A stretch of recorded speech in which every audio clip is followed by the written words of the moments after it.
Творческий человек может обратить внимание на те вещи, которые, допустим, вы в быту на них даже не посмотрите. Понравилось вот с недавних пор железо, стал заниматься ковкой, пробовать сварочные металлоконструкции делать. Купил сварочный аппарат, купил пару инструментов и начал пробовать потихонечку.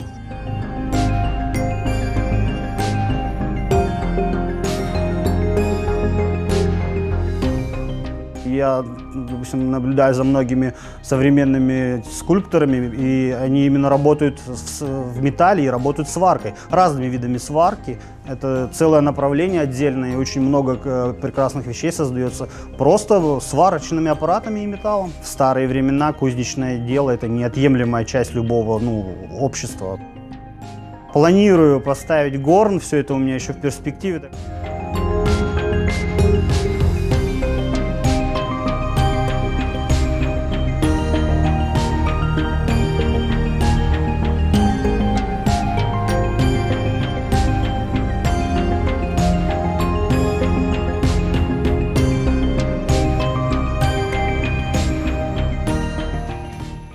Рисую я, в принципе, лет с 3, где-то так, и рисовал всегда.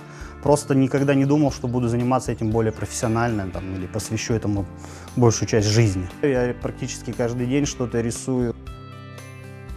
Постоянно рисую какие-то образы, которые не вписываются немножечко в реализм. Детские рисунки, если посмотреть, я рисовал непонятных этих существ, этих выдуманных персонажей, и с тех пор они тоже неотъемлемая часть творчества.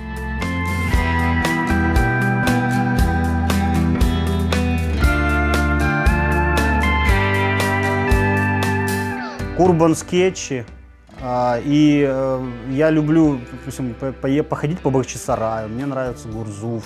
Я когда туда первый раз попал, я там с открытым ртом ходил, смотрел, фотографировал все эти домики. И нравится именно не чисто природа, а природа в городской среде или город частью природы. Возможность на той же графике показать то, что когда-то Крым был, скажем так, крымско-татарская культура, и вот то, что у нас осталось сейчас, эти старые дома разваливающиеся, которых с каждым годом все меньше и меньше.